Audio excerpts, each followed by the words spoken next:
coming on the air with breaking news out of Russia, with a clearly angry Vladimir Putin telling his people that blackmail is doomed to fail. His first comments about that near civil war led by a mercenary fighter who's now no longer in the country, we think. That is one of many questions tonight about what happens to Putin and what this means for Ukraine. We're live with team coverage from Moscow and from Kyiv. We're also live in Houston with record-breaking heat for the third week in a row. The flashing red light now, with the electric grid getting pushed to the brink, and ominous storms on the way, adding another layer of danger. Then a potentially precedent-setting case. Can a former police officer be held responsible for not acting fast enough during a school shooting? That's the allegation facing Scott Peterson in Parkland, with his future in a jury's hands right now. Plus, how Shein is defending itself tonight in the face of new controversy over its fast fashion working conditions and a trip they just gave to a bunch of influencers. And why a Marvel hero and a comedy star are teaming up to funnel millions of dollars into Formula One's version of the Dallas Cowboys. So is that going to help win F1 new fans in the U.S.? That's later on in the show. Hey there, I'm Hallie, and in just the last couple of hours, we are hearing from an angry Vladimir Putin, for the first time talking about the first very real and very serious challenge to his power in more than 2 decades. His message? That he is still very much in charge. Any kind of blackmail is doomed to failure. This is criminal activity, which is aimed at weakening the country. Okay, so that's what he's saying here. As far as threats, nothing concrete from that. He is pushing fighters from that mercenary rebel group, the Wagner group, to either join the Russian military officially or to go home. But he never mentioned by name the man at the center of this attempted rebellion, Yevgeny Prigozhin, which leads us to the first of 4 huge questions for what comes next. What happens to Prigozhin? We heard from him today, too, for the first time since this moment on Saturday. Look, when he was surrounded by fans, basically, leaving the Russian city that his rebel fighters had taken over for just about a day. In a new audio message out on Telegram, Prigozhin says the rebellion was meant to show his protest against essentially how the Kremlin's military leaders are running the war in Ukraine, and not meant to topple Putin altogether. Here's the thing. We can't say for sure when or where Prigozhin actually recorded this audio clip. The chair of the Senate Intelligence Committee, Mark Warner, says Prigozhin's believed to be in Belarus after making a deal. He says in a hotel room with no windows, by the way. But that's not what our Andrea Mitchell is hearing from the State Department. Listen. Do you have any indication that that's of that as well? I don't have any assessment on his location.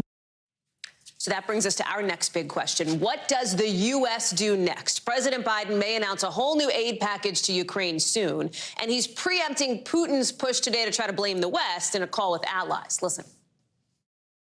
We made clear that we were not involved. We had nothing to do with it. This was part of a struggle within the Russian system. Next up, how does this near civil war affect Russia's invasion of Ukraine? Remember, Prigozhin's fighters had a huge presence on the battlefield in the southern part of the country. So are those fighters just going to join up with the Russian military as Putin seems to want, or not? And perhaps the biggest question of all, what happens now to Putin himself? Is his leadership weakened? By how much? We're going to get to Raf Sanchez in Kyiv in just a minute, but I want to start on the ground with Keir Simmons, who is reporting live for us in Moscow with reaction from the Russian side. So, Keir, tell us more about this sort of late-night, late-breaking speech from Vladimir Putin. He doesn't sound like someone who's too worried by this attempted rebellion, at least from what he's saying. Well, that's right. I mean, he's asserting his authority in no uncertain terms, Hallie, describing this as a mutiny, as blackmail, even as fratricide. His words for the leaders of this rebellion, if you like, are stark. Just to read a little bit over you. The organizers of the rebellion, betraying their country, their people, betrayed those who were drawn into the crime. They lied to them, pushed them to their death under fire to shoot at their own. So a clear message from President Putin. I think also trying to put clear blue water, if you like, between the leaders, as you mentioned, Yevgeny Prigozhin, the leader of this group, the Wagner group, and the men themselves, saying that those soldiers should join the Russian army, but that they are also able to go back to their families or to go to Belarus. I think continuing President Putin to try to avoid a confrontation between the Russian army and these renegade soldiers, this militia, because I think he realized over the weekend, by his own account, he realized over the weekend that would be bloodshed and a terrible thing, honestly. He talks about, you know, the worry of Russians fighting Russians and says that he held off doing anything in order to try to avoid that. But as you mentioned, I mean, really, this statement was from President Putin was an address to the nation, but really designed for one person, and that was the man he didn't mention, Yevgeny Prigozhin, who gave that audio message earlier in the day where he seemed to double down himself, offering no concessions, saying his men mostly don't want to join the Russian army, and saying he doesn't plan to disband his militia. So, you know, a war of words, really, between these two men, and quite extraordinary tonight. Give us a sense, Keir, as you have made your way now back into the Russian borders, as you are live first night in Moscow. Are people talking about it there? How is this playing on state media? What's the sense that you're getting from being on the ground? Yeah, you're not going to see Yevgeny Prigozhin on state media, certainly not those pictures you showed earlier of the Russian public cheering and even taking selfies with him at Rostov, which is, you know, just under 700 miles, 600 miles from here in Moscow. That is not something that the Russians are being fed, if you like, or certainly not getting access to easily. So, listen, the Russian people, I mean, you can see behind me, Moscow is looking fairly relaxed. It's kind of, you know, life back to normal. We did go out today and speak to people on the street, and a number of them did say that they were frightened over the weekend, but many really just kind of describing just not really knowing where this goes from here. And I think in many ways that is an honest assessment. We really don't know what the next few days, next few weeks, even next few months hold. Clearly, the Kremlin determined to reassert its authority. But again, how this plays out in the coming period, very difficult to assess. Keir Simmons, live first tonight in Moscow. Keir, we're glad to have you with us. Thank you so much. I want to get to Raf Sanchez, who's live in Kyiv. So, Raf, Keir has laid out the perspective from where he is. Talk to me about where you are, because we know President Biden has kept in close contact with Vladimir Zelensky, the president of Ukraine. Yeah, Hallie, I would say officials here in Ukraine very closely following what's happening in Russia, looking for every opportunity to try to exploit it to their own advantage, be it on the battlefield, be it politically, be it diplomatically. We saw President Zelensky today making a surprise trip to the east of the country. He met with Ukrainian troops who were taking part in the counteroffensive. And Hallie, the visual contrast between the Ukrainian and the Russian leaders today could not be starker. Zelensky, in his trademark camouflage T-shirt, unshaven, with the troops, taking selfies, wishing one soldier a happy birthday. Vladimir Putin, remote, distant, behind the walls of the Kremlin, far from his people. And the Ukrainians have been such masters of the public diplomacy. You can bet that this was thought out. In terms of the battlefield, we spoke to a Ukrainian military officer today. He told us he feels, even though the rebellion appears to be over, even though the Russians did not end up in an all-out shooting match with the Wagner mercenary group, he is convinced that this is going to damage morale on the Russian side. It will impact their performance on the battlefield. He said to us, if you are a Russian conscript sitting in a cold, wet trench in eastern Ukraine right now, you are seeing your leaders fighting amongst themselves. You've listened to that audio note where Prigozhin absolutely demolished Putin's rationale for the war, that you are wondering, what are you fighting for? So, Raf, when will they know, right? In other words, at what point will they know if, in fact, there is a morale issue that's going to have an impact on the battlefield? Because right now, as Ukraine has put on this counteroffensive, they've advanced in terms of taking back villages, they say, but it's not as though they have huge swaths of land to point to at this point. Yeah, that's right, Hallie. Ukrainian officials from President Zelensky on down will tell you this counteroffensive has gone slower. It has been more difficult than they were hoping. They are facing entrenched Russian forces behind fortifications, behind belts of landmines.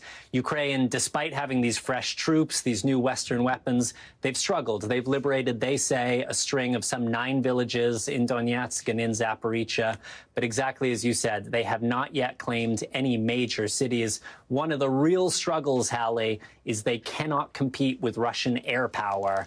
The Ukrainians have this kind of aging fleet, Soviet-era helicopter gunships and aircraft. The Russians have a pretty large, pretty advanced fleet of warplanes at this point, and the Ukrainians are really struggling. That's why they say they so badly need those American-made F-16s.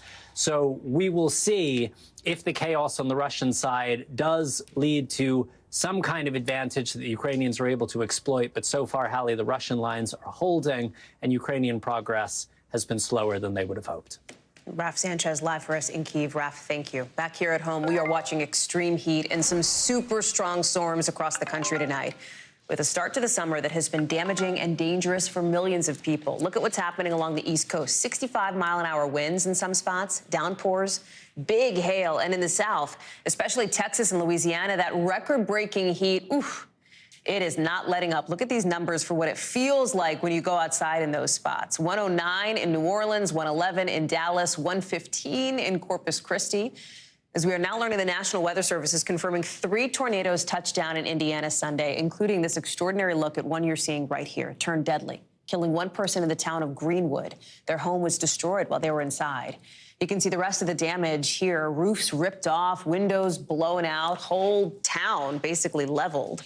I'm joined now by NBC's Priscilla Thompson and meteorologist Bill Cairns. Priscilla is on the ground for us in Houston, and it is just hit after hit for folks down south where you are, Priscilla. Yeah, Hallie, this is a historic heat wave. We are talking about 80 potential temperature records that could be shattered this week. Texas may tie with its hottest temperature ever in the history of the state. And so we're talking about really high temperatures. But I will tell you, in talking to folks here in Houston, they're kind of taking it in stride. A lot of folks from here have lived here a long time, say that they're used to the heat. Yes, it feels hotter than normal, but they feel like they're prepared to handle it. Now, where the concern comes in when you talk to folks is about the power grid and whether that is going to be able to handle the increased demand as we see these record-breaking temperatures. I want to play some of my conversations with folks about that. I'm a little bit scared that we would not be able to use our air conditioner. I think for the same reason we're taking precautions, not using like our electrical appliances as much during the day. There's kids, there's families, they need to spend time together. So I think it would be nice if it doesn't go down. Now, the Texas Power Grid operator has acknowledged that they are expecting record demand this week. But for now, conditions are still looking good. According to their website, they say they believe they will be able to meet that demand. But they have issued that weather watch, just warning folks about that. And so you see a lot of folks trying to get out of the house, out of the AC, and keep cool, but also not using so much of that power reserve. Right. Hallie? Well, that splash pad behind you is certainly one way to do it. You can see why it's packed. Priscilla Thompson, thank you very much. Let me bring in Bill Cairns now. You've got millions of people looking at extreme heat or severe storms, and people getting it the worst on both those fronts. Talk us through it. I think the severe storms is the immediate impact. We had a couple tornado warnings an hour or two ago in areas of New Jersey and Pennsylvania, of all places. Nothing confirmed. But we have severe thunderstorm watches that go from Syracuse all the way down through Philadelphia, Baltimore, Washington, D.C., Richmond, and a new one just issued for areas of North Carolina. So these storms will be rolling towards the East Coast till the sun sets. After the sun sets, the storms will begin to weaken. So some of the worst storms have been just north of Philadelphia and just west of the New York area. That's where those tornado warnings were. And those storms are continuing to produce just a ton of lightning. The Washington, D.C. area, as of now, you're all good. So at least you have another hour until the storms maybe arrive, maybe 2 hours. Right now, Charlottesville has a severe thunderstorm warning. So these storms that are coming out of the mountains will eventually move in between Richmond and D.C. Again, maybe around 7 or 8 o'clock. And as far as the heat goes, this heat dome is just sitting here. It's just baking day after day. This is what, week 2, week 3 in some cases. Every red dot on this map shows you a predicted record high from Tucson all the way to New Orleans, back up to areas around Oklahoma. And current temperature, here's a stat for you, Hallie. San Angelo, before this year, the hottest temperature ever was 111. This is the 4th time already they've been up to 111 this month alone. That puts it all in perspective, Bill, when you talk about that heat dome that is just baking parts of that state. If you go a little further north, it's not the heat, it's not the humidity, it's the smoke, right? It's the bad air quality that's going to be affecting folks in Wisconsin. Here we are talking about this again because of those Canadian wildfires, the worst wildfire season there that we've seen. That smoke's coming in. It's Chicago tomorrow that's going to get slammed. Is it going to be like what we saw in New York a couple weeks ago? Give us some perspective. The smoke forecast really depends on if it's going to be at the ground, like what we saw on the East Coast in New York, or if it's going to be more aloft where it kind of blocks the sun out, or maybe somewhere in the middle. It does not look to be down towards the ground in Chicago tomorrow. You will see smoke. I don't think it'll be strong enough to smell it in the air. That's kind of when it gets really bad. So here's the forecast. Here's what's going on right now in Canada. Today, here we are, June 26th. They just tied their all-time record for the most acres burned in a year.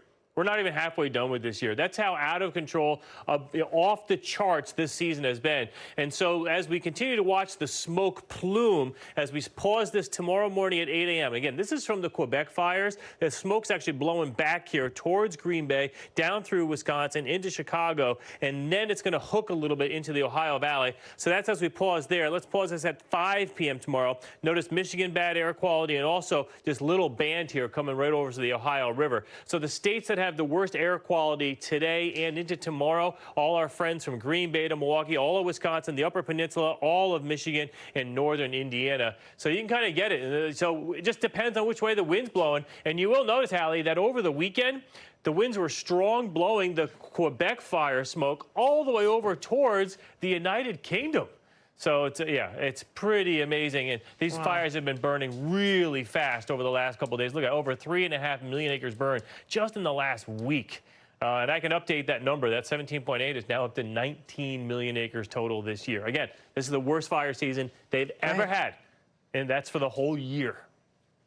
And it's not even July yet. Bill Cairns, Bill, thank you very much. I'm sure this is not the last time we'll be talking about those smoky conditions. Appreciate it. Let's take you down to Florida, where it is Florida man versus Florida man when it comes to immigration tonight, with former President Donald Trump going after his closest Republican rival, Governor Ron DeSantis, about his immigration plan, with Mr. Trump basically calling DeSantis a copycat, saying that DeSantis is just rehashing Trump administration policies. The new immigration plan DeSantis is rolling out today includes, in his campaign's words, stopping the invasion, building the wall, holding cartels accountable, and working with states to enforce the law. As he's in Texas, you see him here touring the border. All of it coming as some brand new NBC News polling shows him losing even more ground to the former president, now down 29 points. At the same time, Mr. Trump is closing in on President Biden in the polls, down just 4%. To put that in context, what you're looking at, this is tighter than what the polling was between the two of them in the run-up to the 2020 election. NBC's Gabe Gutierrez is in Eagle Pass, Texas, with Governor DeSantis. So there is some daylight between Donald Trump's poll numbers and Ron DeSantis's poll numbers. I know that you had a conversation with Governor DeSantis today, and I was so intrigued by his response to you, because all along I have heard from sources close to him that their strategy is going to be to paint Ron DeSantis as a winner who can win elections and win culture war fights, and Donald Trump as a loser. DeSantis didn't go so far as to call Mr. Trump a loser today, but he alluded to it. Gabe, tell us more. Yeah, Hallie. Well, it is very warm here in Texas, well over 100 degrees. Ron DeSantis clearly feeling the heat. And as you mentioned, that's an understatement. There's a lot of daylight in between former President Trump and Governor Ron DeSantis when it comes to those poll numbers. He's down nearly 30 points, but that is a national poll, Hallie. And what Governor DeSantis told me today, look, he is focused on that state-by-state polling and trying to really focus on those early voting states. And he thinks that by focusing on an issue like immigration, going to the right of former President Trump on immigration, when you think about it, is incredible, considering that it was Mr. Trump's key signature issue.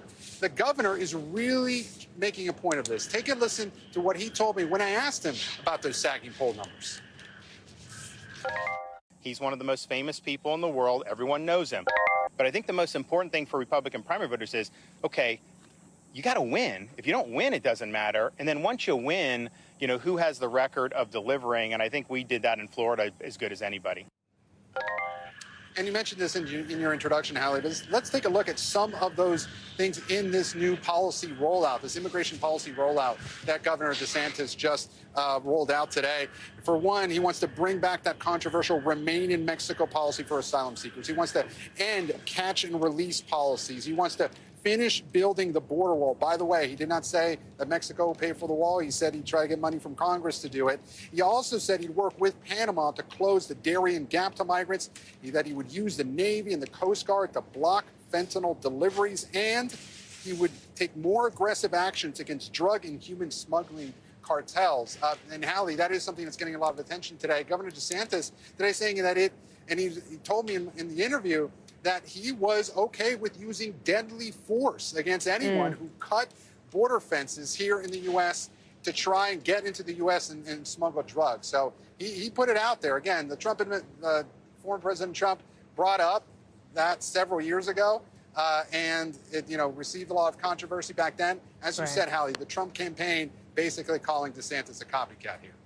He is talking about his immigration plan federally if he were to take the White House here. But on the state level, where he, is in Florida, the state that he runs, there's this new law set to go into effect just a few days from now, July 1st, that would require employers to verify the citizenship status of their workers. There are critics who say this is going to be a gut punch to the migrant workforce in Florida, along with the economy. You've got Florida truckers reportedly threatening to boycott in just a few days over this law. How much could this backlash affect DeSantis when he's talking about immigration, Gabe? Does he seem concerned about it at this point?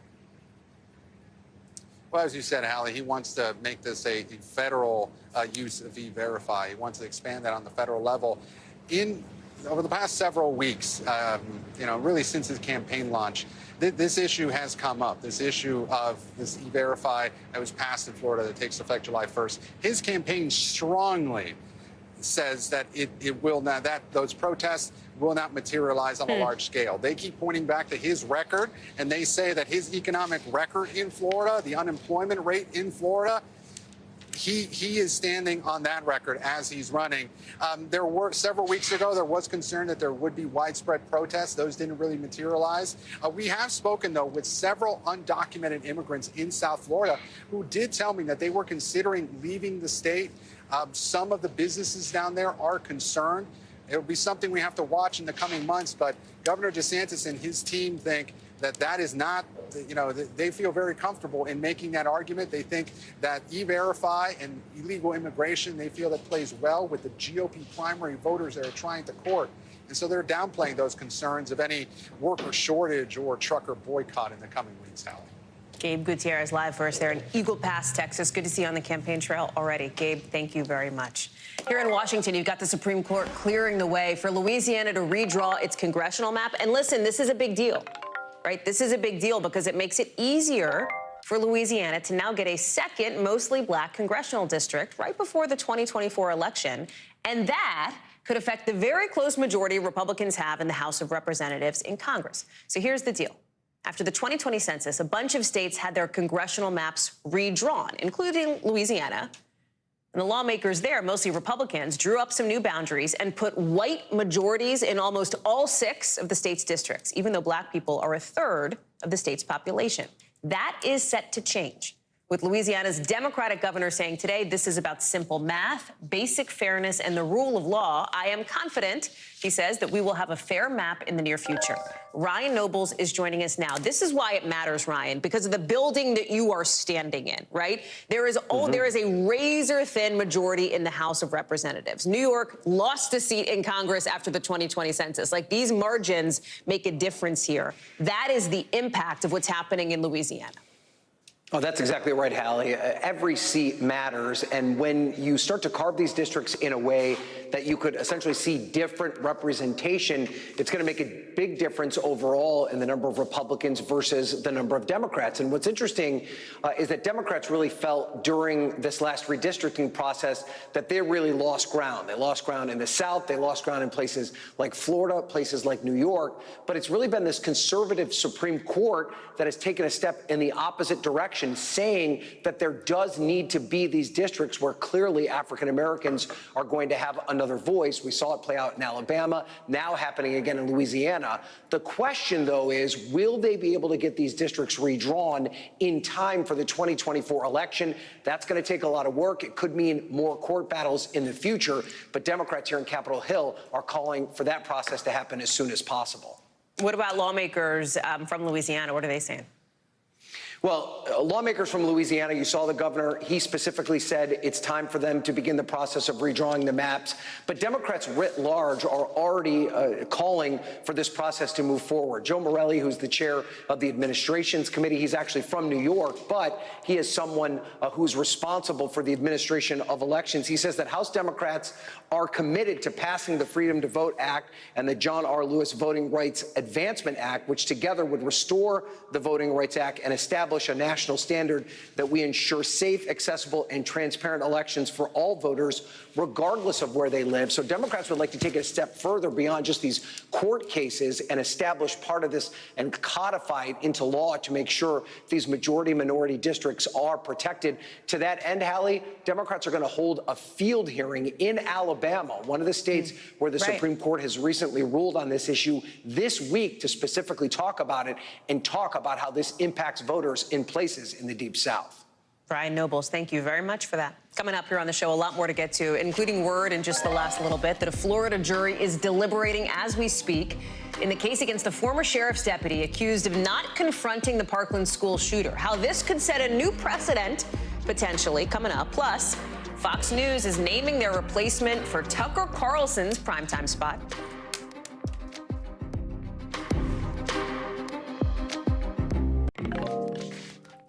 If you've ever wondered what it would be like to live on Mars, 4 people are about to find out, even though they're not going into outer space. We're going to explain in the 5 things in just a second. But first, you are about to be looking at a Florida courtroom at Scott Peterson on trial in an unprecedented case now in the hands of a jury.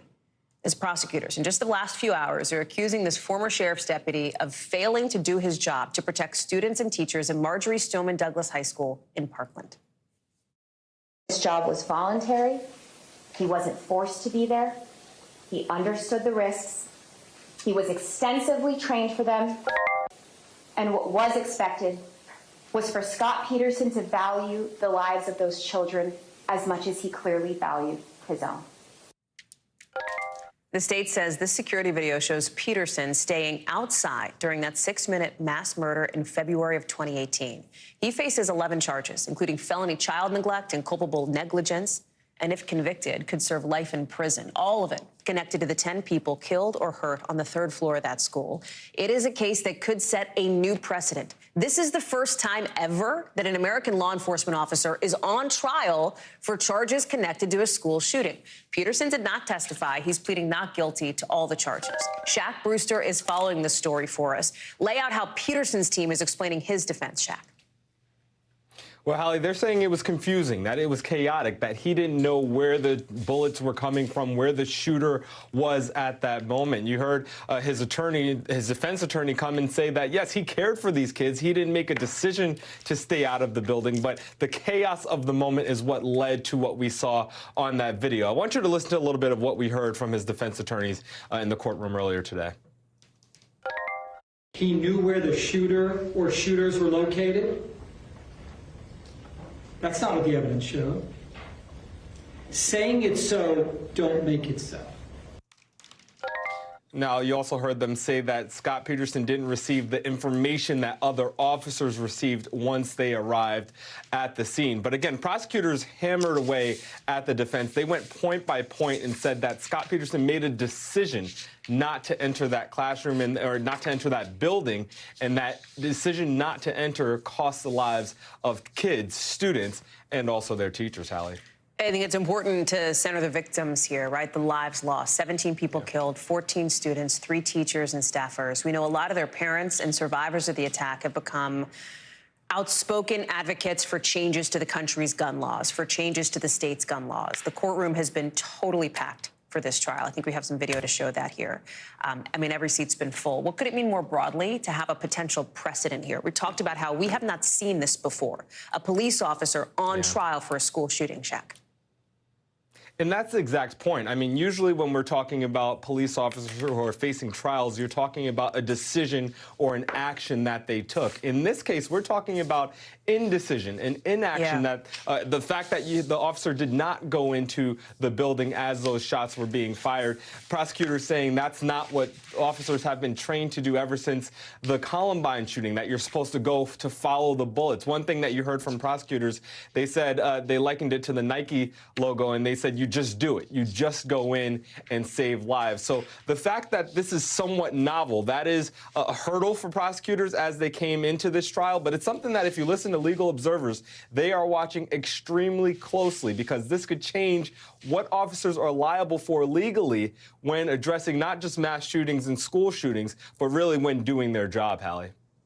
Shaq Brewster, thank you very much for that update. We're obviously going to be keeping an eye on this as the jury continues to deliberate. If there is a verdict, obviously tonight, tomorrow, whenever, we'll bring it to you live. Let's get you over to the 5 things our team thinks you should know about tonight. Number 1, the shooter accused of killing 5 people at a gay nightclub in Colorado last year has now been sentenced to centuries in prison today. He pleaded guilty to dozens of murder and attempted murder charges, part of a deal with prosecutors to ensure he will not have the possibility of parole after that Club Q shooting. Number 2, a new study says 2022 was the deadliest year for pedestrians in this country in 4 decades. Something like 7,500 people were hit and killed by cars last year, 20 people dying every day. Why? Well, the organizers behind this study say the infrastructure, like the roads, are just not safe. SUVs are getting more popular. There's been more distracted driving. All of it, they say, is contributing to that spike. Number 3, the replacement for Tucker Carlson in Fox's primetime lineup. This guy, Jesse Waters, taken over that time slot. This is from an announcement from Fox today. That's after Carlson, remember, was dropped from the network after that big settlement with Dominion Voting Systems. There's some other primetime lineup changes, too. All of it set to take effect in just under a month from now. Number 4, an update on that alleged Russian diplomat we told you about who was squatting in Australia. He's being ordered to leave after the country's highest court ruled Moscow didn't have any claim on this site. A lawyer for Russia said the man had been living there as a security guard to protect the compound. Number 5, 4 volunteers have entered a Mars simulation in Houston. So they're going in to see what life would be like on the red planet. Guess when they're coming out? Like not for a year. It's all part of this NASA experiment to test how do people deal with isolation? How would that work if there was a future mission to Mars? They're going to put these folks, smiles and waves now. Let's see how they're doing when they come out. They're going to have a lot of tests about, like, what happens if you limit their resources? What if equipment fails? What if there's other issues going down? So we'll see how that goes. So listen, in just the last couple of minutes, we are getting some new reaction from Shein after a group of influencers faced backlash for going on a brand trip with the company, which, as you probably know, has been under fire for a while now over alleged human rights abuses. A lot of people buy Shein because it's cheap, fast fashion. It's fashionable stuff you can get for not a lot of money. But some of these social media stars posting glowing reviews after touring Shein's facilities in Guangzhou, China. Listen to how influencer Dani Carbonari talked about the trip. China trip has been one of the most life-changing trips of my life. Shein is just such a developed and complex company, and it was so beautiful to see firsthand. So that post is not on Carbonari's Instagram page anymore, but there's lots of comments on her other posts saying she's tone deaf, saying she made a mistake and should take accountability. Shein, just in the last few minutes, is telling NBC News in part the company is, in its words, committed to transparency. And this trip reflects one way in which we are listening to feedback. The backdrop to all of this, what's happening here in Washington and beyond, with concerns from Congress and others that Shein's low prices come at too high a cost for the environment, for the workers, for designers. We've reached out to those influencers for comment, haven't heard back, but I want to bring in Matt Bradley for more. Hey, Matt. Hey there. So, I mean, what we're talking about here is a company that offers really good products, really attractive products at an extremely low price. So if you're a fashionista, you definitely know about Shein. But the real dust up here with all of these influencers is that they were given a trip. They were given a paid trip all the way to Guangzhou, China. And their reaction, a lot of people on social media are saying, is tone deaf. And you mentioned that reaction that we just got from Shein just within the last hour or so. And, you know, they said that this was a genuine experience, that they're learning.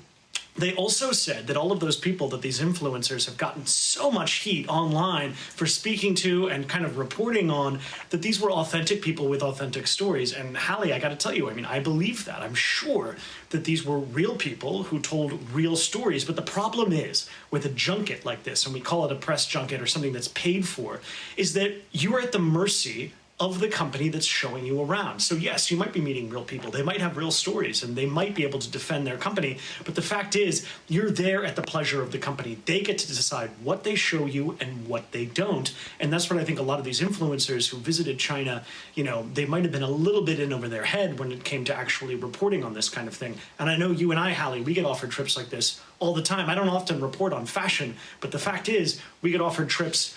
Everybody's got their hands out. They want that good publicity.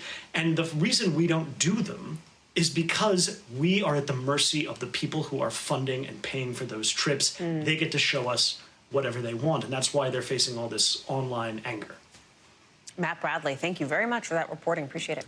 When we come back, a woman in Texas just got charged with killing her Uber driver. Why police say she thought she was being kidnapped.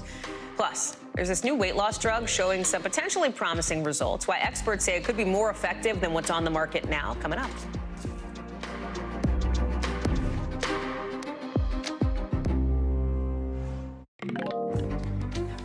To a bizarre story out of El Paso, where a woman's in jail tonight, accused of shooting and killing her Uber driver because police say she thought she was being kidnapped and taken to Mexico. Police say Phoebe Copas, who's from Kentucky, was visiting her boyfriend in Texas, and that she was picked up by Daniel Piedro Garcia for an Uber ride. This was in far southeast El Paso. You can see here, El Paso is just across the border from Juarez, Mexico. Well, Copas, police say, saw highway signs for Mexico. Again, it's right on the border there, and allegedly thought she was being kidnapped. That's when police say she got a gun from her purse and shot Garcia in the head. El Paso police say tonight the investigation does not support that a kidnapping took place or that Piedro was veering from Copas' destination. Marissa Parra is joining us now. And the details here, Marissa, that are coming out, tell us more about them. Yeah, so we'll start with the victim here, Daniel Piedras. We understand that he was on life support after the incident up until this past Wednesday when he died. And his family had a chance to speak with El Paso Times, and they said in a statement, in part, quote, that he was a kind, hardworking, and caring man, one who is dearly missed. Now, the woman at the center of this, Phoebe Copas, she is now charged with murder, and she's being held on $1.5 million bond. That is an escalation from when she was first booked in jail, by the way, Hallie. Now, since 2015, it's also worth noting, Uber has banned firearms for both drivers and for passengers, clearly to avoid incidents like this one. You talk about what Uber's done. They've been under pressure. We know this, and we've reported on it to make sure that people in its cars are safe, meaning passengers. What about for its drivers? Yeah, so I'll start first with Uber's statement in regards to this. They said in part that they are, quote, horrified by the rider's actions that took the life of the driver. They said they've been in touch with his family. And they also added that they banned the rider, Phoebe Copas, as soon as they were made aware of the incident. Now, obviously, Copas remains in jail right now, but they added that they've been working with police. That is how and why police were able to reach the conclusion that the driver was, in fact, not attempting a kidnapping because they were able to look at the route that he was taking. And that's something that was actually referenced in the statement from the union representing drivers. Take a look at this. This is in part.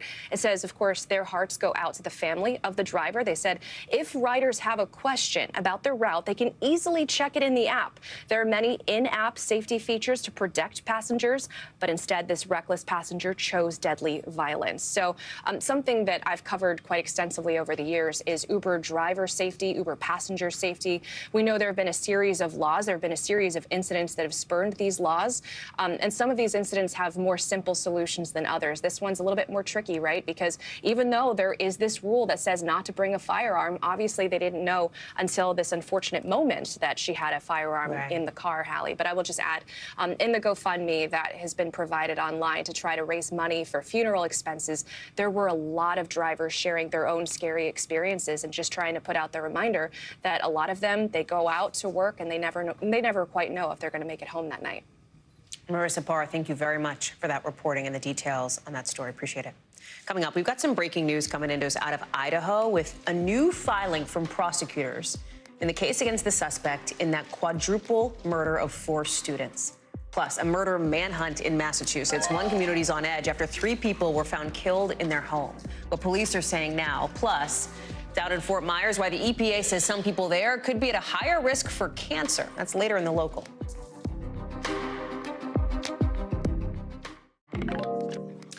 Eli Lilly coming out in just the last hour with what could be one of the biggest headlines yet in this whole discussion around weight loss drugs in this country, because its new drug could be more effective than the others. We're talking about retatrutide, which apparently helped people lose something like 25% of their body weight in a clinical trial. That's the equivalent of like 60 pounds almost. You inject it. It's not a pill. It's an injectable, just like Wegovy, made by Novo Nordisk. Even as big companies are racing to be the first one to market with the pill version of these new kinds of drugs. Dr. Natalie Azar joins us now. So how is this one different than the others that are out there already? Well, first of all, good job pronouncing it, Hallie. It's not an easy one. It's a mouthful. But what anchors all of these drugs is, of course, this thing GLP. That's Ozempic and Wegovy. And we know that that works by suppressing appetite, reducing cravings. It slows how quickly your food is leaving from your stomach.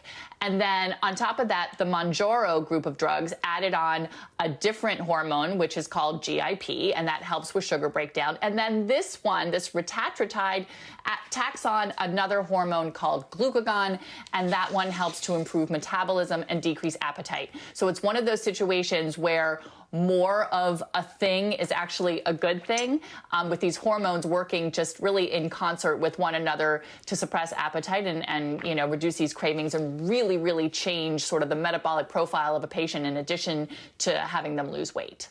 This one you inject. There has been, as we talked about, this sort of race that's building to have people not do that and to take a pill instead. I think drug makers think people are more likely to take a pill than to stick themselves with a needle, right? Are we learning anything new about the possible side effects in pill form versus injectable? Is there a difference other than how you take it? No, I mean, so far, other than to say probably with the pills, there's probably you're going to see a little bit more of the main side effect, which is GI. So that includes nausea, vomiting, diarrhea, constipation, some belly pain. Anything taken by mouth is always going to potentially have more side effects, Hallie, than with injection.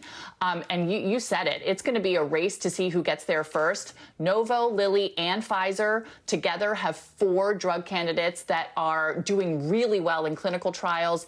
Novo Nordisk, that's the maker of Ozempic and Wegovy, is hoping to get approval by the end of 2023. That means hopefully coming to market in early 24. And Lilly, which just announced its new injectable data today, has a drug that is going into stage 3 that looks incredibly promising. They all do. The pills, basically, the weight loss is on par, comparable to that of the injections, with, of course, not having the injection itself, which for a lot of people is certainly an issue. And it can be easier to take a pill every day. For some people, it could be harder. They could forget. But for a lot of people, I think it's going to streamline primary care practices as well. Dr. Natalie Azar, thank you very much for that. Always good to see you. NBC News covers hundreds of stories every day, and because you couldn't possibly read or watch or listen to them all, our bureau teams have done it for you.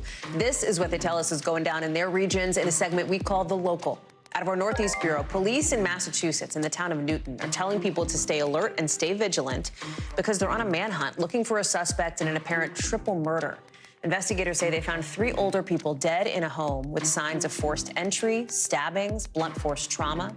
The district attorney says she cannot remember any other triple murder in the town's history.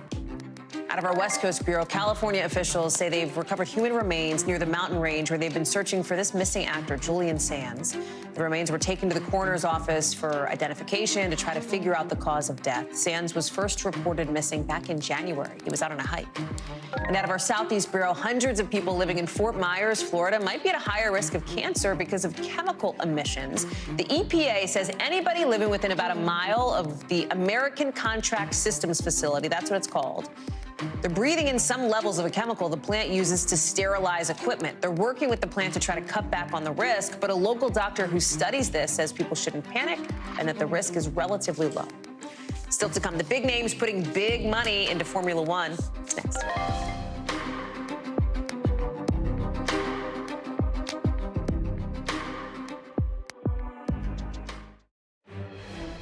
Some breaking news just into us here at NBC News. Prosecutors for the state of Idaho will seek the death penalty against the suspect in the murders of 4 University of Idaho students in an off-campus house last November. This is according to a new court filing from just minutes ago. You'll remember that this suspect was arrested after a month-long manhunt, police tracking him down at his parents' house in Pennsylvania. Investigators matched DNA found on a knife sheath at the crime scene to Brian Kohberger. An Idaho grand jury indicted him last month, paving the way for an arraignment on murder charges. He has pleaded not guilty to those charges. We're going to have more coverage coming up in just a couple minutes at the top of the next hour. Also here tonight on NBC News Now, a huge endorsement today for the growing popularity of Formula One here in this country, with a couple Hollywood stars taking their love of sports on the road. Literally. We're talking about Ryan Reynolds. You see him here. Rob McElhenney, Michael B. Jordan joining some private equity groups to put together more than $200 million to buy about a quarter stake in the F1 team Alpine. So, like, if you're like, you've lost me, Hallie, I do not follow racing. Neither do I, but I do follow football. And let me put that analogy into perspective here. Alpine is kind of like the Dallas Cowboys. They're basically France's team. They've got tons of money, but they don't win all that much, at least not for years. So why bring on Reynolds and McElhenney? Well, their star power is huge right now. Just a few years ago, they took over a little-known English soccer team called Wrexham. Since then, they've gotten a documentary out of it. They won their first league title in nearly half a century. Lots of comparisons to Ted Lasso on that one. Our chief F1 correspondent, Sahil Kapoor, is joining us now. I made up that title, Sahil, but it's true, right? You know F1 so well. The question here is, can these two superstars do for Formula One what they did for Wrexham and help jack up the sport's popularity? That's what Alpine wants. Time will tell, Hallie, but these Hollywood celebs seem to be off to a pretty good start here. This news has not only shaken up the world of Formula One, it's gotten a lot of attention in entertainment and pop culture spaces. You and I are talking about this right now. The CEO of Alpine, Laurent Rossi, seems quite excited about this. He said this investment will help enhance the team's performance at all levels and help it become a championship contender. You see some more of what he said, quote, Otro Capital, Redbird Capital Partners, and Maximum Effort Investments as international players with a strong track record in the sports industry will bring their recognized expertise to boost our media and marketing strategy, essential to support our sporting performance over the long term. He talked about building state-of-the-art facilities and equipment with this money. And broadly, Hallie, this represents the growing nexus of Hollywood and Formula One. We all know about Netflix's Drive to Survive. It's been a propellant of the sport's popularity here. There's also Brad Pitt producing a Formula One movie with Lewis Hamilton, the star Mercedes driver. Now you have Ryan Reynolds, Rob McElhenney, and Michael B. Jordan pouring all this money into Alpine.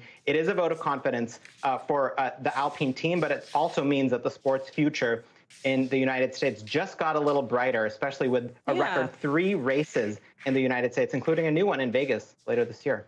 Well, let me, first of all, thank you for correcting my pronunciation. Alpine, I'll say it the proper F1 way. Apologies. But you talk about the future of the sport. Viewership is way up in this country. We have a chart to show that. It is still way behind the average NFL game, however. You see the numbers here.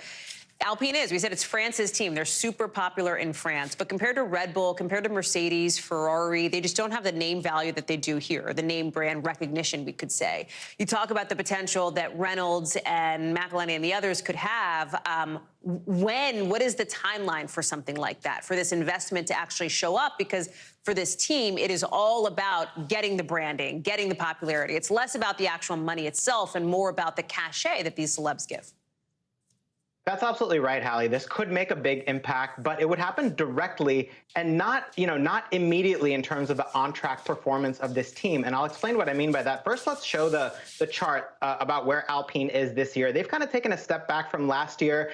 They are not fighting for the Constructors' Championship. You see Red Bull out there way out front with Max Verstappen leading the team, just walking away with this, dominating everyone. There's a close-ish battle for second place between the 3 teams, Mercedes, Aston Martin, and Ferrari, and then Alpine, you see, in a distant 5th place. Now, here's where the money comes in. Last year, F1 introduced for the first time a cost cap that limits how much teams can spend on development of the car. That includes all parts of the car, all equipment, spare parts, that sort of thing. But there are certain things that the cost cap does not apply to, which is driver salaries, marketing expenses, salaries of the 3 highest personnel, and employee bonuses. And this is where Alpine could use that money. Strangely, Alpine has had trouble attracting and retaining top talent. Just last year, their star driver, Fernando Alonso, left for what was at the time a lesser performing team. Viewers of Drive to Survive will remember the rookie Oscar Piastri had this dramatic break with the team. He refused to sign with them when they wanted to give him a contract and went with McLaren instead. The hope for Alpine would be they could use this money for marketing, build up their brand, build up their image, be able to pay their drivers more, and be in a better position next time they're trying to negotiate, for a star driver they hope will take them to the top. Sahal Kapoor, I have a feeling if we had 12 more minutes, you'd take it. Unfortunately, we are out of time. Thank you so much for that. It's interesting stuff. That does it for this hour. We've got more coverage picking up right now.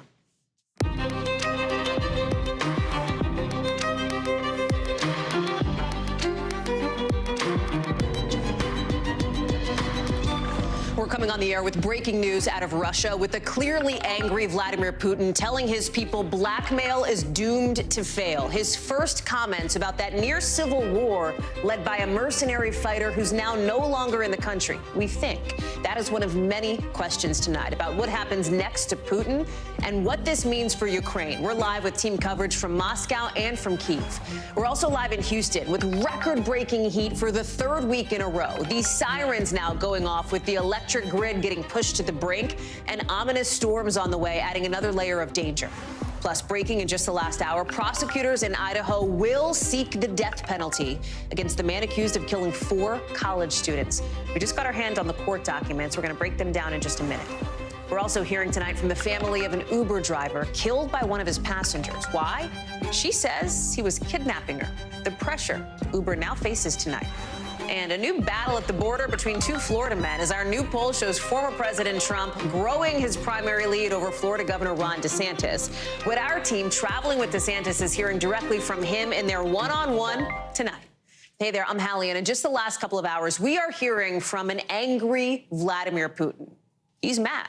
For the first time now, talking about the first very real and very serious challenge to his power in more than 2 decades.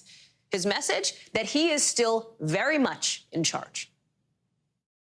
Any kind of blackmail is doomed to failure. This is criminal activity, which is aimed at weakening the country. As far as ultimatums or threats, nothing super concrete from Putin, but he is pushing fighters from that mercenary rebel group, the Wagner Group, to either join the Russian military officially or to go home. But he never mentioned by name the man at the center of this attempted rebellion, a guy named Yevgeny Prigozhin. Which brings us to the first of 4 huge questions tonight for what comes next. What happens to Prigozhin? We heard from him today, too, for the first time since this moment on Saturday, when he was surrounded by fans, basically, taking selfies. As he was leaving the Russian city, his rebel fighters took over for just about a day. Listen. We were going to demonstrate our protest and not the toppling of the power regime in the country. So his point here, they wanted to protest against the way that Putin's military leaders are running the war in Ukraine, not to topple Putin himself. Here's the thing. We can't say for sure when or where Prigozhin recorded that Telegram audio clip. The chair of the Senate Intelligence Committee, Mark Warner, says Prigozhin's believed to be in Belarus after cutting a deal. Maybe in a hotel room with no windows, by the way. But that's not what our Andrea Mitchell is hearing from the State Department. Do you have any indication that that's of that as well? I don't have any assessment on his location.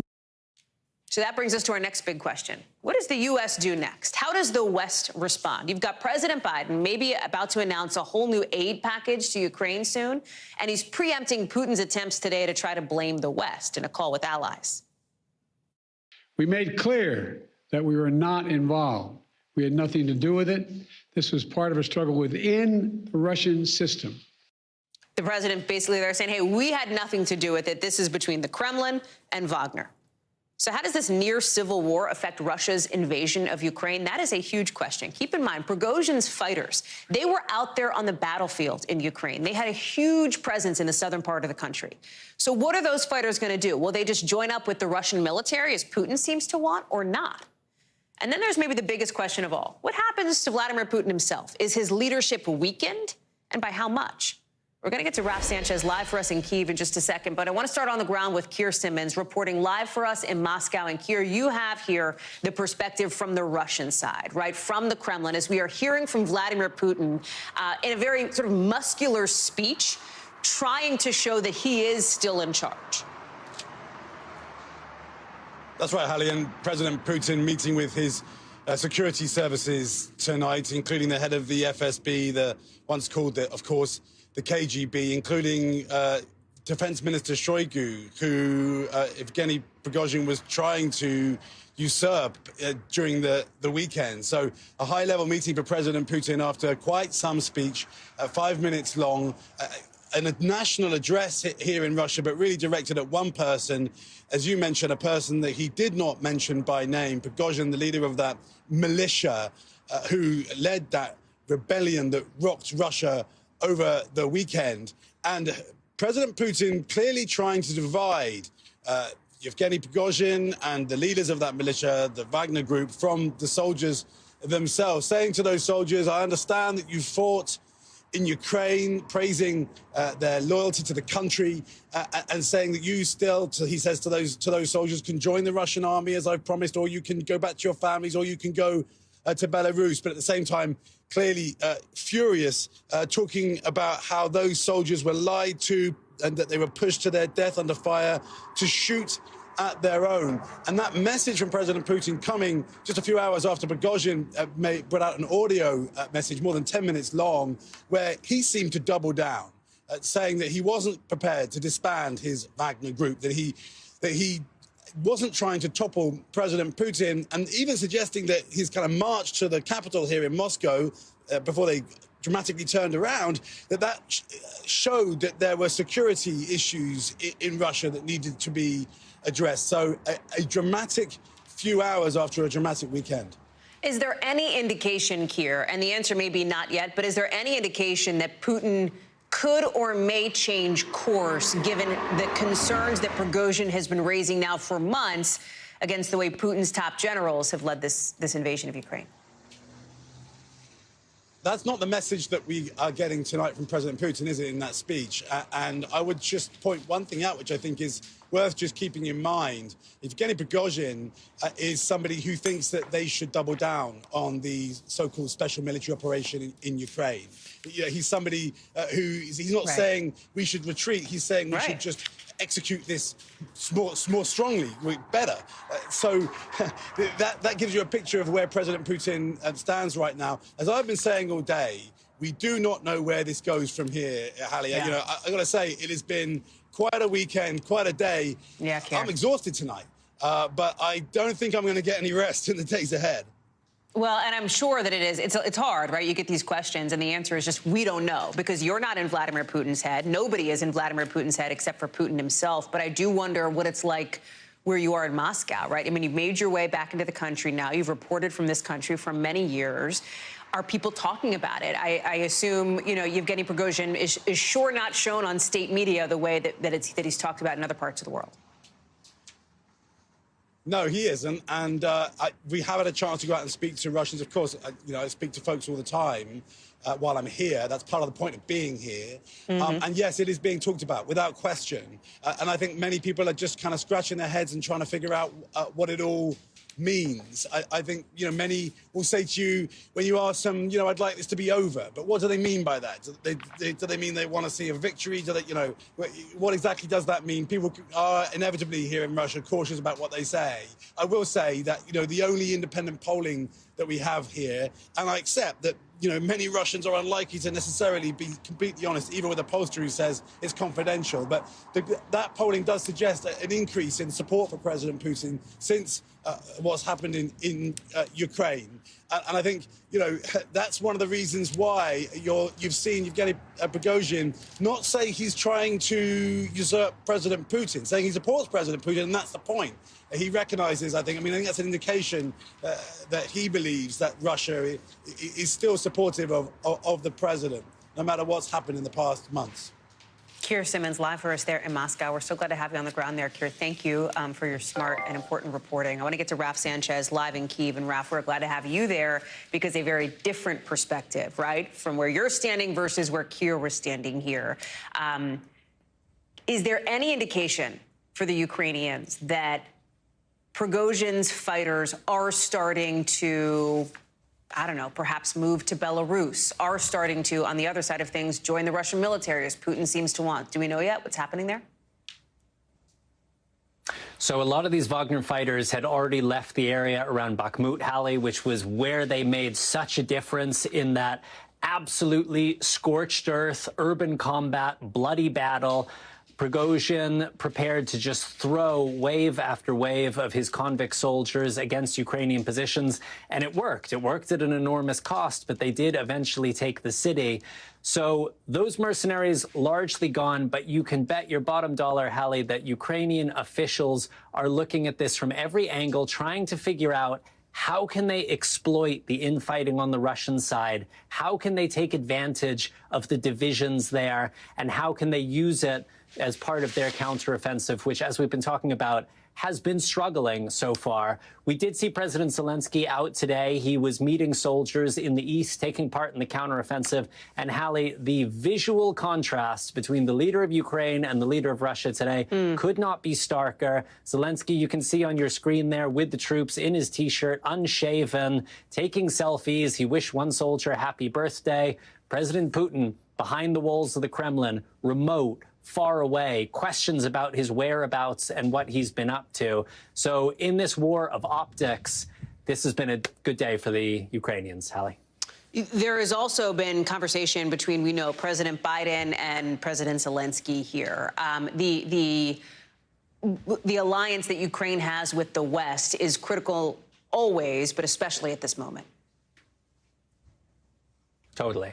And it was very notable on Sunday, Hallie, that President Biden spoke to President Zelensky, but the contacts between Kyiv and Washington went all the way up and down the government. So Lloyd Austin, the U.S. Defense Secretary, spoke to his counterpart here. General Milley, the chairman of the Joint Chiefs of Staff, spoke to his counterpart here. This is a relationship that goes beyond the presidential level. Zelensky thanked Biden for providing the Patriot air defense missiles, which protect the skies of Kyiv and other Ukrainian cities from Russian missiles, from Russian drones. They talked about the situation inside Russia. It has been notable, Hallie, when we saw President Biden speaking at the White House earlier today, he was restrained.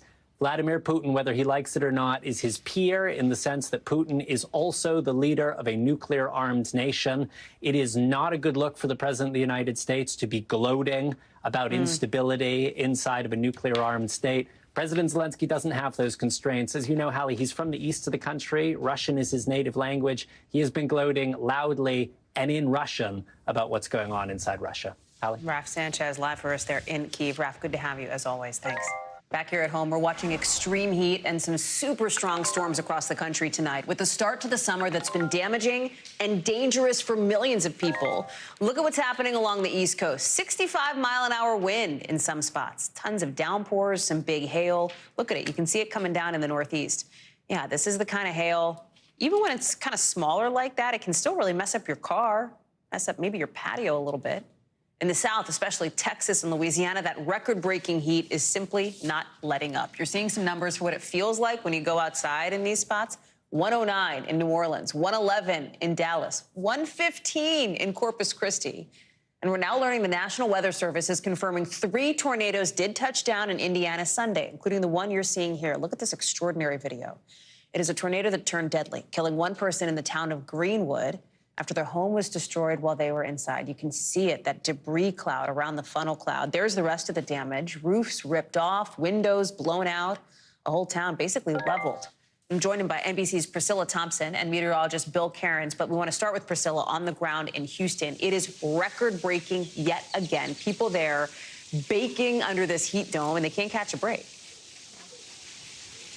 Yeah, Hallie, it is about 100 degrees right now. It is hot. This is a historic heat wave. We're expecting more than 80 heat records could be broken this week across the Southwest and the South. So it's incredibly hot. But I've got to tell you, as a native Texan and talking to other folks who are from Texas or have lived here for a very long time, most folks are taking this heat in stride. They're used to it. They expect it, although they have said it is a little hotter this summer than normal.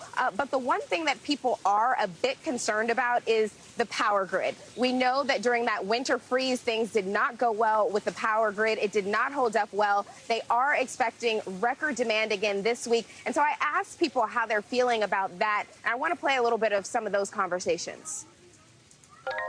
I'm a little bit scared that we would not be able to use our air conditioner. I think for the same reason we're taking precautions, not using like our electrical appliances as much during the day.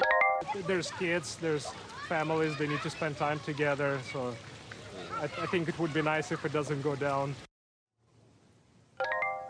Now, the Texas Power Grid operator has issued a weather watch, but conditions for now are normal. They say that they do believe there's going to be enough power in the reserves to meet the demand this week. But obviously, you see folks here not taking any chances, not spending all day in the AC, trying to get out, get the kids out in the heat, while obviously, of course, wanting to be safe. Hallie?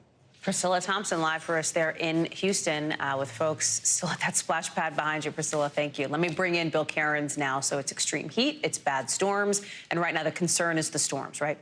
Yeah, I think for the next couple hours, and then we'll return to our concerns about the heat, because the storms will go away, but that story with the heat will not. So we have severe thunderstorm watches that go from upstate New York all the way down now to areas of South Carolina, right around Charlotte, where it meets there, heading down into upstate South Carolina. Washington, D.C. is in this watch, too. So far all day long, the worst storms have been along the Pennsylvania-New Jersey border. Now we got reports of flash flooding in this region, too.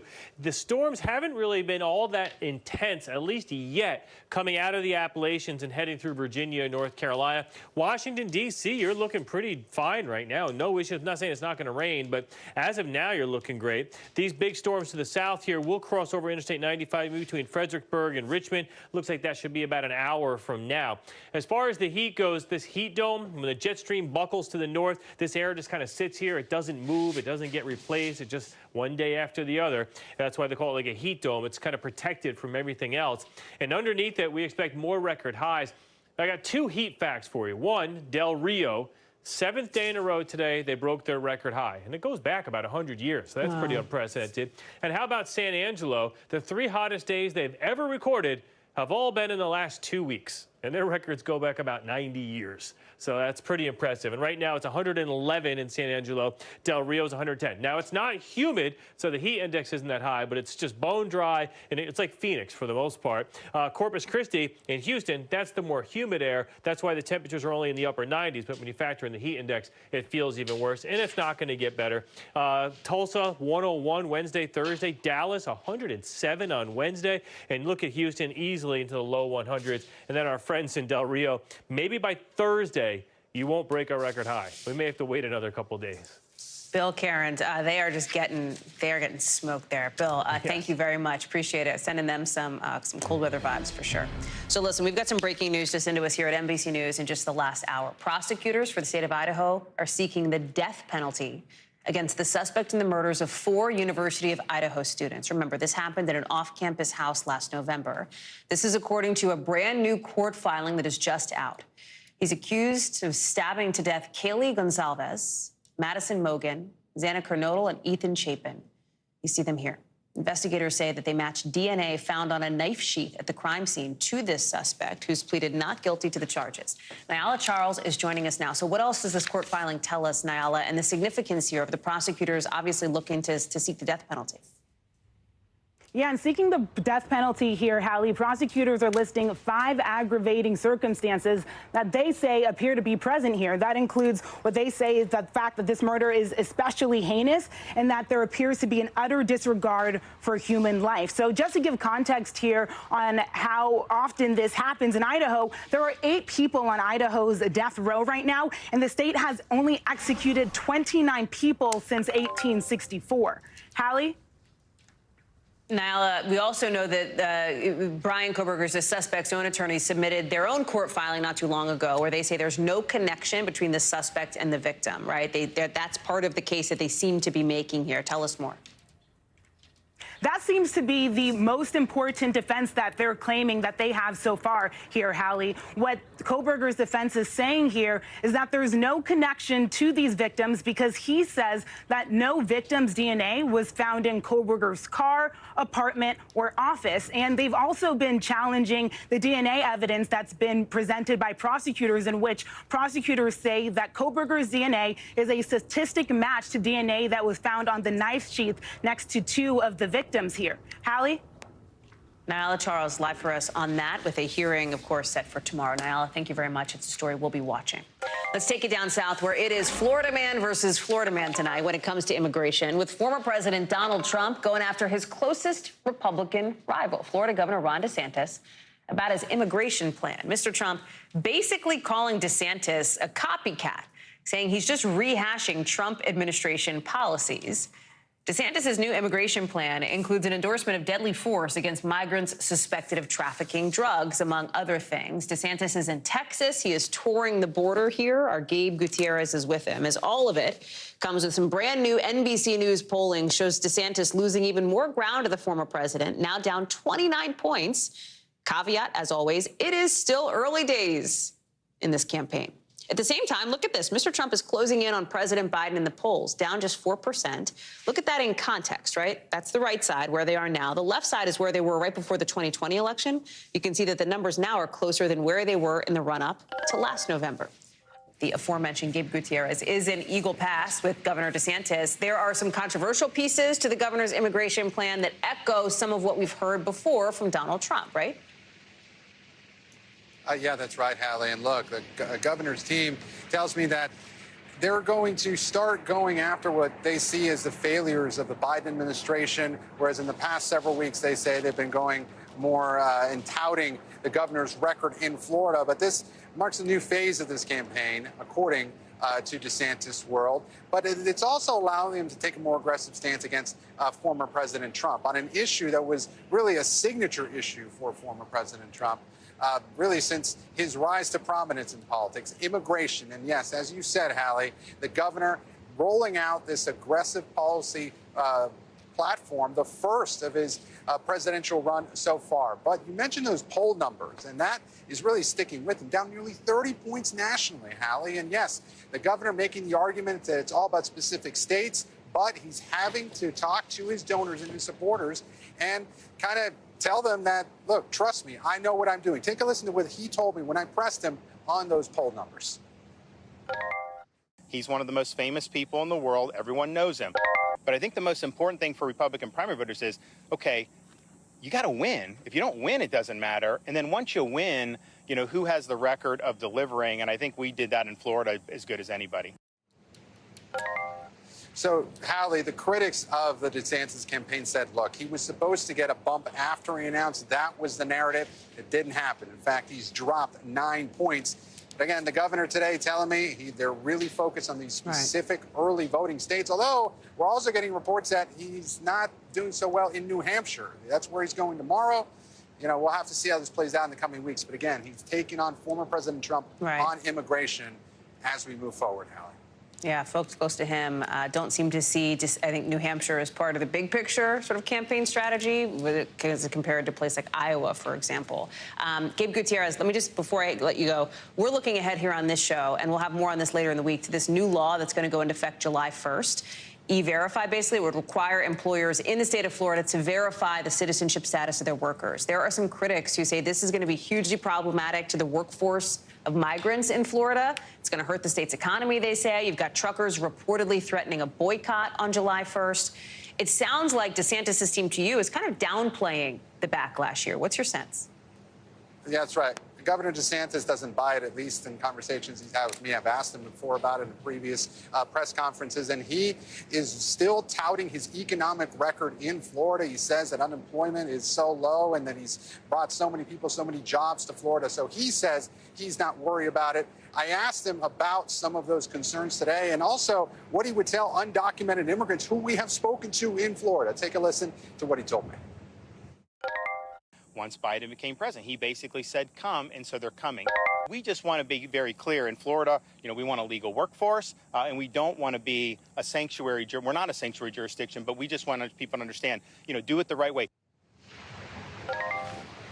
So again, Hallie, the governor touring the border here in Eagle Pass, Texas. We have spoken with local officials here. There has been a bit of a drop in the number of unauthorized border crossings since the end of Title 42, although one official did tell us there's been a slight uptick in the last few days. But certainly, as you know, Hallie, immigration always a hot topic in the GOP primary. Oh, that is for sure. Gabe Gutierrez on the campaign trail. Gabe, thank you very much down in Texas for us tonight. Here in Washington, the Supreme Court is clearing the way for Louisiana to redraw its congressional map. And listen, that's a big deal. That's a big deal because it makes it easier for Louisiana to now get a second mostly black congressional district right before the 2024 election. And that could affect that very close majority that Republicans have in the House of Representatives in Congress. So here's the deal. Here's how this happened. After the 2020 census, a bunch of states had their congressional maps redrawn, including Louisiana. But the lawmakers there, mostly Republicans, drew up new boundaries and put white majorities in almost all 6 of the state's districts, even though black people are a third of the state's population. Now, that is set to change, given this Supreme Court ruling, with Louisiana's Democratic governor saying today this is about simple math, basic fairness, and the rule of law. I am confident we will have a fair map in the near future. Ryan Nobles joins us now. This is why it matters, Ryan, because of the building that you are standing in, right? There is a razor-thin majority in the House of Representatives. New York lost a seat in Congress after the 2020 census. Like, these margins make a difference here. That is the impact of what's happening in Louisiana. Oh, that's exactly right, Hallie. Every seat matters, and when you start to carve these districts in a way that you could essentially see different representation, it's going to make a big difference overall in the number of Republicans versus the number of Democrats. And what's interesting is that Democrats really felt during this last redistricting process that they really lost ground. They lost ground in the South. They lost ground in places like Florida, places like New York. But it's really been this conservative Supreme Court that has taken a step in the opposite direction, saying that there does need to be these districts where clearly African Americans are going to have another voice. We saw it play out in Alabama, now happening again in Louisiana. The question, though, is will they be able to get these districts redrawn in time for the 2024 election? That's going to take a lot of work. It could mean more court battles in the future, but Democrats here in Capitol Hill are calling for that process to happen as soon as possible. What about lawmakers from Louisiana? What are they saying? Well, lawmakers from Louisiana, you saw the governor, he specifically said it's time for them to begin the process of redrawing the maps. But Democrats writ large are already calling for this process to move forward. Joe Morelli, who's the chair of the administrations committee, he's actually from New York, but he is someone who's responsible for the administration of elections. He says that House Democrats are committed to passing the Freedom to Vote Act and the John R. Lewis Voting Rights Advancement Act, which together would restore the Voting Rights Act and establish a national standard that we ensure safe, accessible, and transparent elections for all voters, regardless of where they live. So Democrats would like to take it a step further beyond just these court cases and establish part of this and codify it into law to make sure these majority-minority districts are protected. To that end, Hallie, Democrats are going to hold a field hearing in Alabama, one of the states where the Supreme Court has recently ruled on this issue, this week to specifically talk about it and talk about how this impacts voters in places in the Deep South. Brian Nobles, thank you very much for that. Coming up here on the show, some new reaction tonight from the parents of 2 Parkland students as the jury is just beginning deliberations in the last couple hours in the case against the former Florida sheriff's deputy accused of failing to act. You're going to hear from those parents next. Plus, Publishers Clearinghouse is being ordered to refund people millions of dollars, while the FTC says they were being deceptive.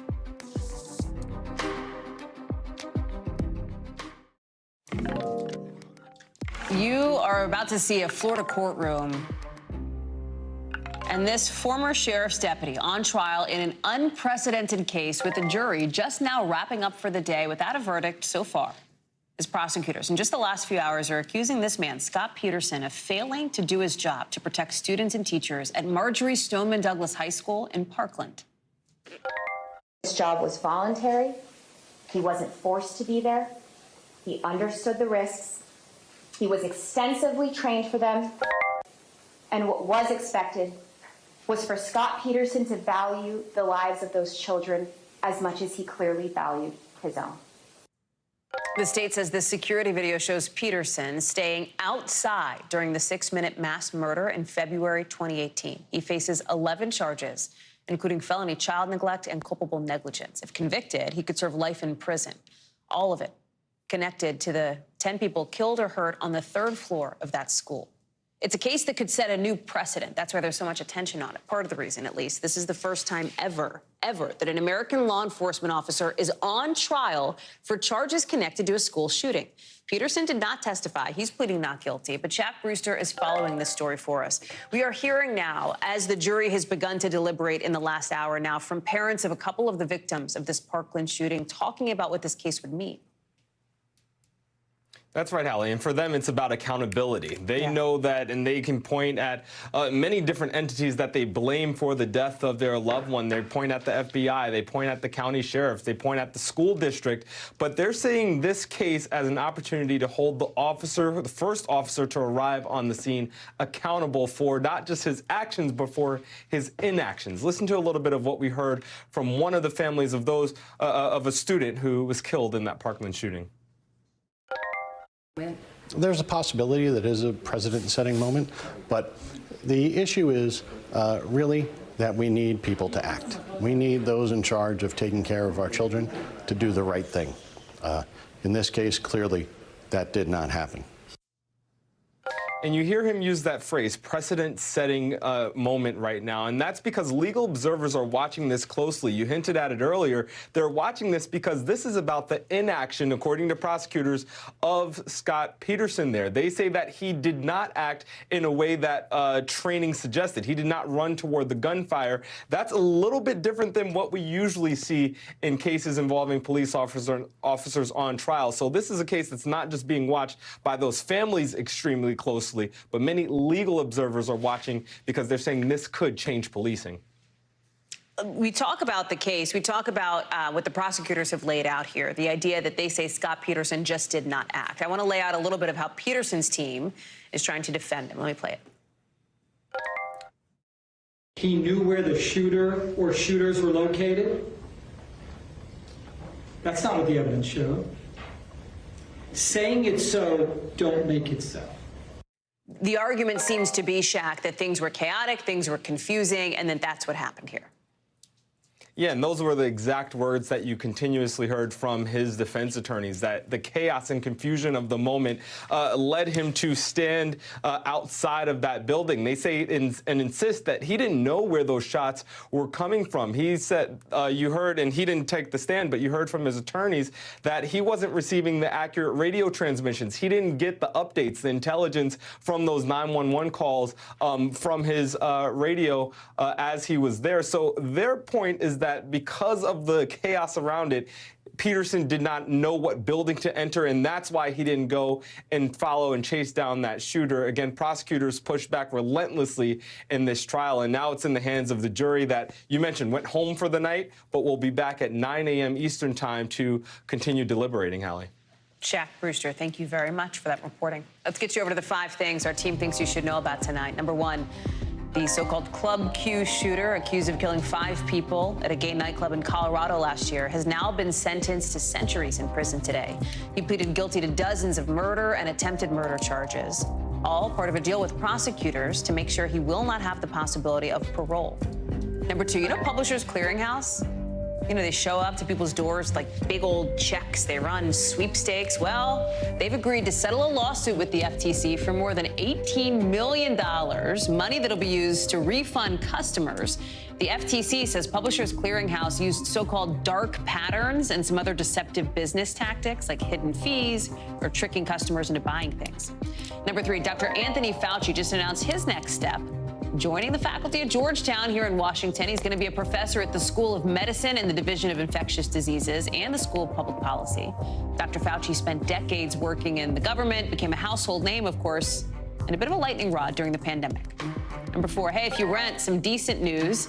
Looks like rent prices are finally starting to go down. Some new numbers in from Realtor.com found that the national median rent price is down about 0.5% from May of last year. First time that rent year over year has gone down since those sweet COVID deals a few years back.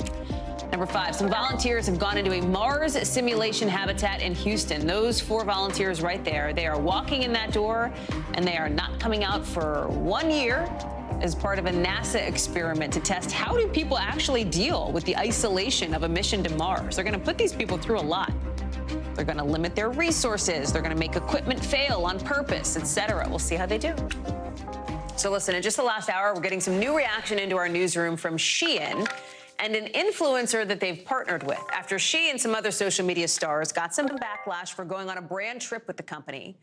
With Shein, as you probably know, under fire for a while now over alleged human rights abuses. A lot of people like the brand because it's fast fashion clothes, fashionable stuff at very low prices.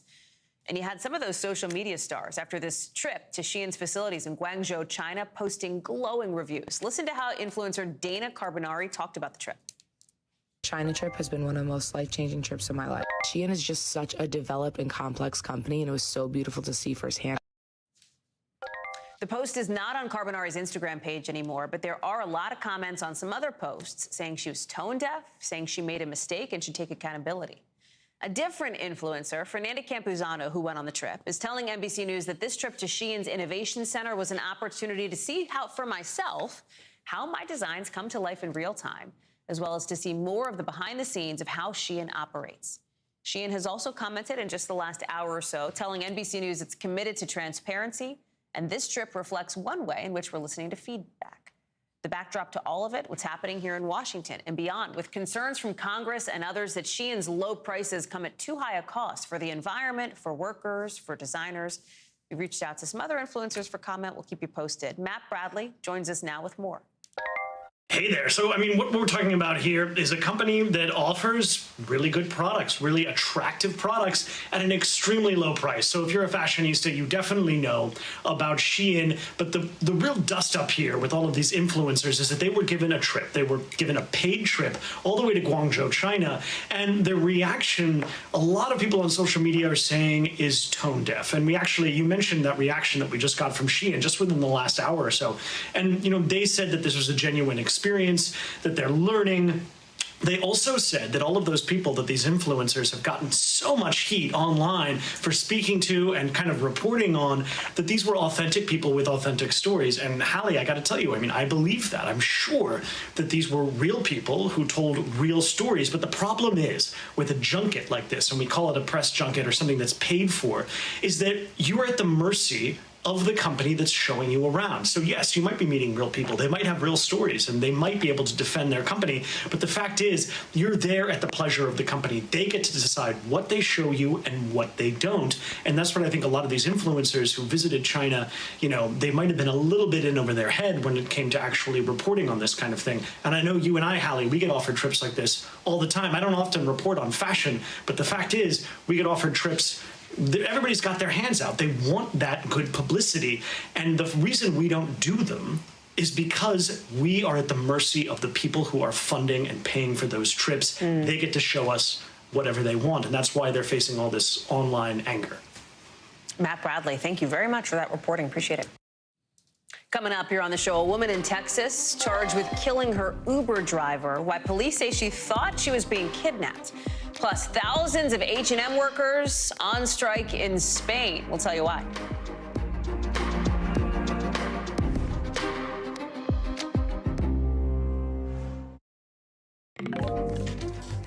To a bizarre story now out of Texas, where a woman's in jail tonight accused of shooting and killing her Uber driver because police say she thought she was being kidnapped and taken to Mexico. Police say Phoebe Copas, who's from Kentucky, was visiting her boyfriend in Texas, and that she was picked up by Daniel Piedro Garcia for an Uber ride. This is in far southeast El Paso. You can see here, El Paso is on the border. It's right across from Juarez in Mexico. Copas, police say, saw highway signs for Mexico. Again, it's right on the border there. She allegedly thought she was being kidnapped. That's when police say she took out a gun from her purse and shot Garcia in the head. El Paso police say tonight that this investigation does not support that a kidnapping took place or that Piedro was veering from Copas's destination. Marissa Parra is joining us now. Marissa, what other details do we know? Yeah, so we'll start with the victim there, Daniel Piedra. We understand that he was on life support after this incident happened, and he did die just this past Wednesday. Now, his family spoke with El Paso Times, describing him as a funny, hardworking, and caring man, someone who will be greatly missed in their family. And regarding the woman at the center of all of this, Phoebe Copas, now charged with murder, being held on $1.5 million bond. And Hallie, that is an escalation because at first when she was booked, that was a $1 million bond, and that a charge was initially aggravated assault. So clearly they felt a reason to escalate that further. How about Uber itself, right? They have been under pressure for years now, as you've reported on, to make sure its passengers to stay safe. It's obviously worked on what its drivers are doing as well. Are we hearing from them tonight?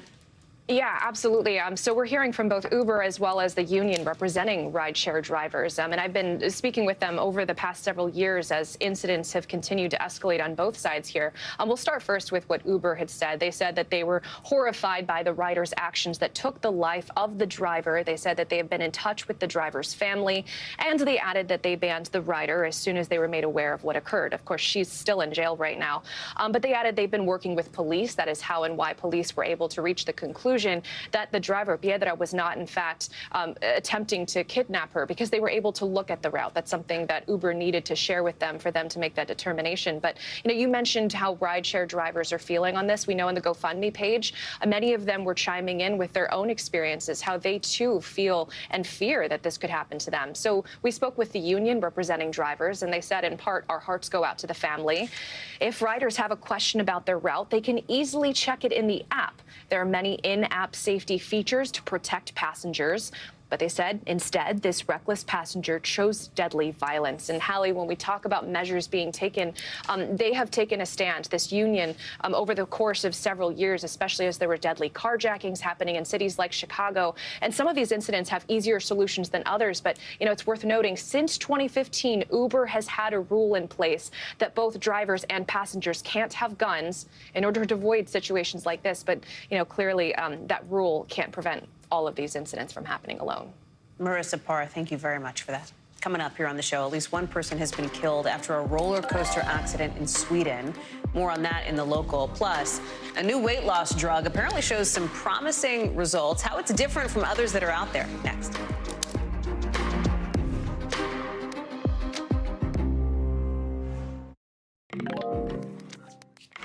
Eli Lilly, late tonight, is laying out perhaps one of the biggest headlines in this whole discussion around weight loss drugs so far, because its new drug could be effective, maybe more so than the competition.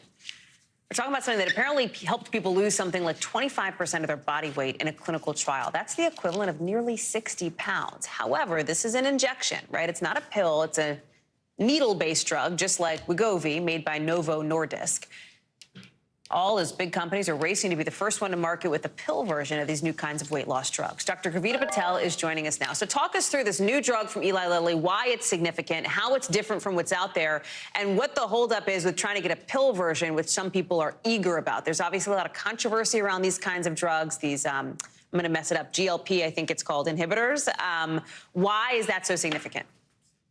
Yeah, Hallie, this is a lot of not just controversy, but this is the talk of the town at an Endocrine and Diabetes Association meeting over this past weekend and today, where Eli Lilly posted news, the latest news in a series of drugs from different manufacturers.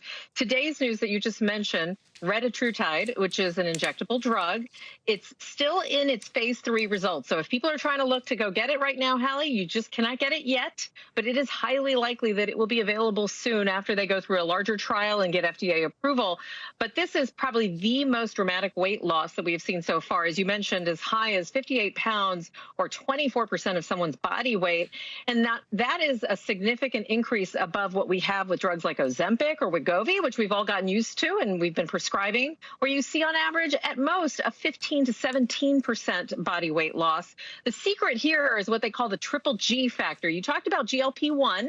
That's one of the G's in the triple G of retatrutide. It can act to mimic about 3 different called out G-type hormones that really help you control the sugar in your body. So everything from getting you more insulin to control the glucose and lower it, but also a drug like glucagon, which actually gives you the glucose you need so that you have the energy your body craves. So when you put that together, this triple G drug Honestly, Hallie, it promises to be probably one of the most effective. But to your point about other drugs, there was also data released over the weekend from Novo Nordisk about an oral version of their very popular injectable drug, Ozempic, that looked at higher doses of a daily once-a-day pill, and they saw meaningful weight loss.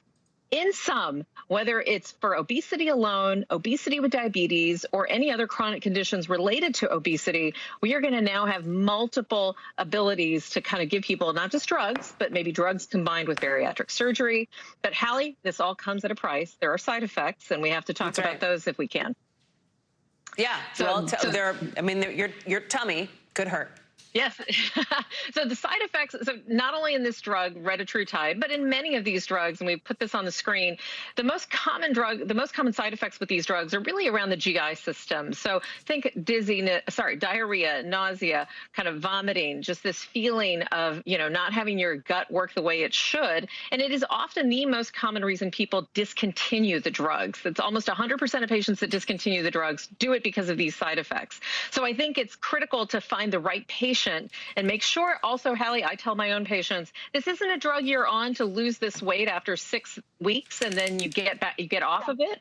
You really probably need to take it the rest of your life and be okay with that. Dr. Kavita Patel, thank you so much for those insights. Interesting to hear what was the sort of talk of the conference at that medical meeting you were at. Thank you, Dr. Patel. Appreciate it. NBC News covers hundreds of international stories every day, and because you couldn't possibly read or watch or listen to them all, our foreign desk has done it for you. Here is some of what they're watching in a segment we call The Global.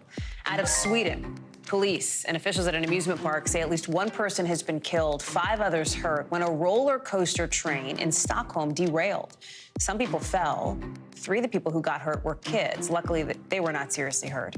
The amusement park was evacuated. It's going to be closed for a week, according to park officials.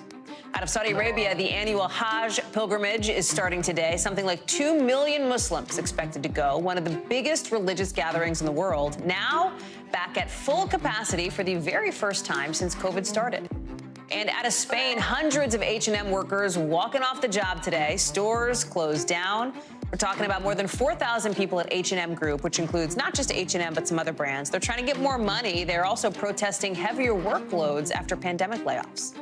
Still to come, some big Hollywood names are throwing big money into Formula One. We'll tell you why next.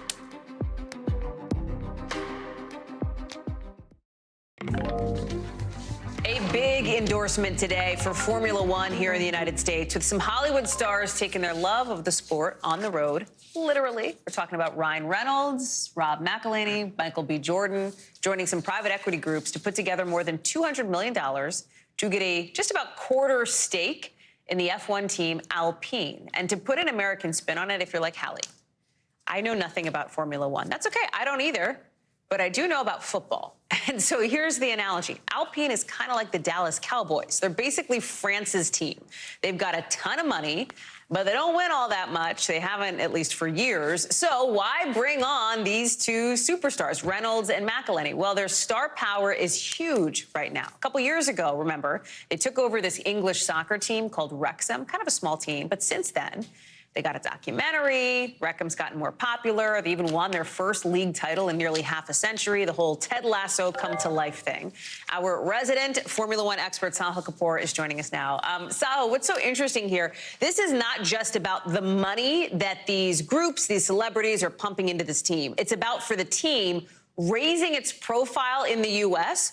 so that they can be as popular as, like, let's say, Red Bull or Mercedes or Ferrari or some of these other big brand names for Formula One. That's exactly right, Hallie. I got to say, the last thing I expected to wake up to today was a headline that included Ryan Reynolds and Formula One in it. But here we are talking about this big news about $200 million of investment in the Alpine team. It's clear these Hollywood celebs see, the sport reaching new audiences in the United States, reaching record numbers of young people, record numbers of women. This is not just an old guy sport, as a lot of racing tends to be. And they see a future for the sport here, hence this huge investment. Who else is excited about this is Laurent Rossi, the CEO of the Alpine team. He says, quote, Otro Capital, Redbird Capital Partners, and Maximum Effort Investments, as international players with a strong track record in the sports industry, will bring their recognized expertise to boost our media and marketing strategy, essential to support our sporting performance over the long term, unquote. He talks about how this will help catch up with the top teams, in his view, and help them build state-of-the-art equipment and become ultimately a championship contender. That is their overriding goal. They haven't won a championship in a long time, in many years, since 2005 and 2006, when the team was known as Renault. And broadly, Hallie, this represents this growing bond, this love affair between Hollywood and Formula One. We saw it with Drive to Survive. There's a new movie that Brad Pitt is producing with the Mercedes driver, seven-time champion Lewis Hamilton. And now we see this big investment happening. It's a show of confidence for F1 in the U.S. I made that analogy about football just because, I know the NFL well. Viewership is up for Formula One in the United States, but it is still way behind the average NFL game, obviously, right? I mean, the NFL is far and away the most popular sport in this country. You can see some of the numbers here. I don't want you to look into your crystal ball and make a prediction, because I know you don't have one, but what will it take to get Alpine, to get F1 sort of more attractive to Americans here? Is it more docs like what we saw Drive to Survive, more reality show type stuff? Is it getting these big names behind some of these teams? Well, certainly it helps to win. I mean, you see the most popular teams are the ones that win. Branding helps a lot. I mean, lately Ferrari hasn't been winning much, but it's such an epically popular brand that, every time I go to a race, an F1 race in the U.S., there are massive numbers of Ferrari fans, even though they're highly unlikely to win. You see on that graphic over there, Alpine is not competing for wins right now. They're in a distant 5th place. The hope of Alpine is that this money will help them build new facilities, new merchandise, help them build the brand, and ultimately pay drivers more to compete for the best talent, Hallie. Sahil Kapoor talking F1. Love to see it. Thank you, Sahil. That does it for us for this hour and for the one before it. Lots more for you later on tonight on News Now, and of course tomorrow. Top Story picks up our coverage now. Thanks for watching our YouTube channel. Follow today's top stories and breaking news by downloading the NBC News app.